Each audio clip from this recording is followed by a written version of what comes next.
Halo semua, hari ini kita akan belajar mengenai produk kerajinan bahan serat. Semangat dan selamat menyaksikan. Jadi, apa itu produk? Kalian tahu nggak? Pengertian produksi adalah segala hal yang bisa ditawarkan di pasar agar bisa dikonsumsi atau digunakan untuk bisa memenuhi keperluan atau kebutuhan konsumen di pasar. Lalu, menurut William J. Stanton, berpendapat bahwa pengertian produk adalah seperangkat atribut yang nyata atau tidak nyata yang di dalamnya meliputi harga, warka, kemasan, pengecer, prestis, serta layanan dari produsen yang akan diterima oleh si pembeli sebagai suatu hal yang memuaskan keperluan atau kebutuhan. Nah, kali ini kita akan belajar bagaimana produk kerajinan dari bahan serat. Nah, kita lanjut ya, masuk ke syarat-syarat perancangan benda kerajinan. Yang pertama, kegunaan atau utility. Benda kerajinan harus mengutamakan nilai praktis, yaitu dapat digunakan sesuai dengan fungsi dan kebutuhan.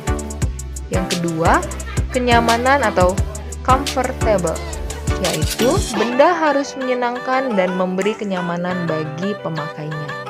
Yang ketiga, ada keluasan atau flexibility, merupakan benda kerajinan harus memiliki keserasian antara bentuk dan wujud benda dengan nilai gunanya. Yang keempat, ada keamanan atau safety, yang merupakan benda kerajinan tidak boleh membahayakan pemakainya. Dan yang terakhir, ada keindahan atau estetik, yang merupakan benda yang indah mempunyai daya tarik lebih dibanding benda yang biasa-biasa saja. Selanjutnya kita masuk ke proses penciptaan produk kerajinan. Bisa sama-sama kita lihat di gambar. Yang pertama itu ada tentukan bahan dan jenis kerajinan. Yang kedua, ada penggalian ide dari berbagai sumber. Yang ketiga, buat beberapa sketsa karya. Yang keempat, tentukan sebuah karya terbaik. Yang kelima, kumpulkan bahan dan alat. Yang keenam, pembuatan karya kerajinan.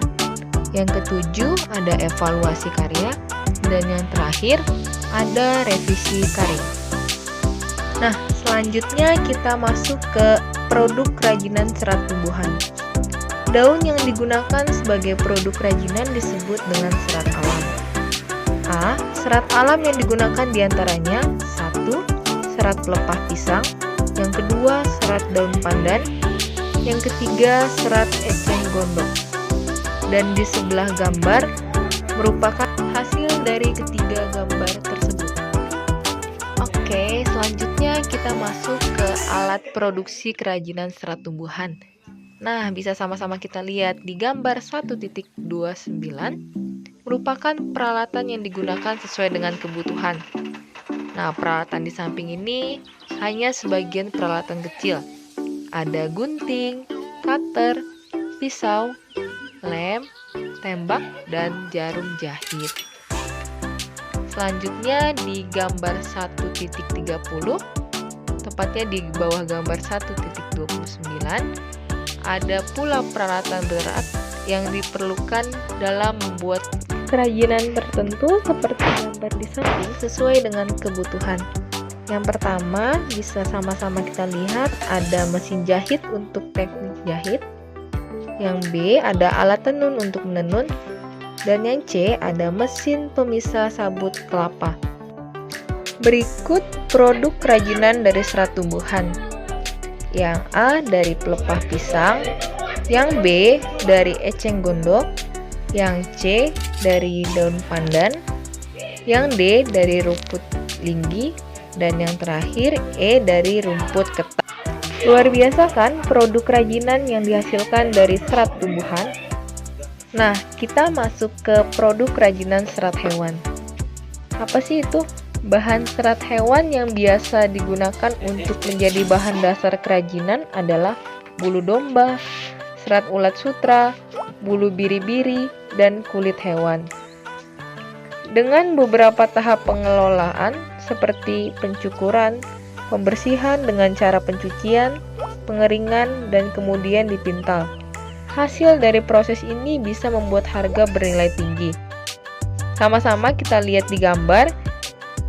Yang pertama ada serat wol dari bulu domba. Yang kedua ada serat sutra dari kepompong ulat sutra. Dan yang ketiga ada serat dari bulu alpaca atau hewan alpaca. Berikutnya alat produksi kerajinan dari serat hewan. Yang A ada mesin pemintalan dan yang B ada mesin penggulungan benang hasil pemintalan. Gambar ini adalah hasil produk serat hewan. Yang A ada rompi dan yang B ada syal. Terima kasih, sampai berjumpa di materi berikutnya. Salam sehat.